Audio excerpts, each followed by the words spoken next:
అందరికీ నమస్కారం. Welcome to Leah's kitchen. ఈరోజు ఎంతో టేస్టీగా, చాలా ఈజీగా అయిపోయేలాగా అందరూ ఇష్టంగా తినే ఫిష్ ఫ్రై ఎలా చేయాలో చూద్దాం. క్లీన్‌గా వాష్ చేసి పెట్టుకున్న ఫిష్ పీసెస్‌ని తీసుకొని, మనం 2 టేబుల్ స్పూన్ కారం, నేనిక్కడ అల్లం, వెల్లుల్లిపాయలు, పచ్చిమిర్చి, పుదీనా, కొత్తిమీర అన్నీ వేసుకొని మిక్సీ పట్టుకున్నానండి. ఇప్పుడు ఆ పేస్ట్‌ని ఇందులో యాడ్ చేస్తున్నాను. అలాగే నేనిక్కడ 1 టీ స్పూన్ ధనియా powder, 1 teaspoon pepper powder, 1 teaspoon masala powder, 1 teaspoon salt, అలాగే 1 టేబుల్ స్పూన్ నిమ్మరసం కూడా యాడ్ చేస్తున్నానండి. ఇప్పుడు దీన్ని మొత్తాన్ని బాగా మిక్స్ చేసుకొని మ్యారినేట్ చేసుకోవాలి.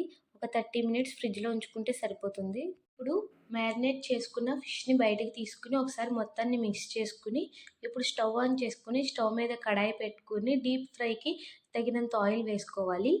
ఇప్పుడు ఆయిల్ హీట్ అయ్యాక ఇప్పుడు ఫిష్ పీసెస్‌ని ఒకదాని తర్వాత ఒకటి మెల్లగా వేసుకొని మీడియం ఫ్లేమ్‌లో ఉంచుకొని ఫ్రై చేసుకొని తర్వాత ప్లేట్‌లోకి సర్వ్ చేసుకుంటే ఇంకంతేనండి. ఎంతో టేస్టీగా, ఈజీగా అయిపోతుంది. చాలా టేస్ట్‌గా ఉంటుంది. ఒకసారి ఇంట్లో తప్పకుండా ట్రై చేయండి. అందరికీ ఖచ్చితంగా నచ్చుతుంది.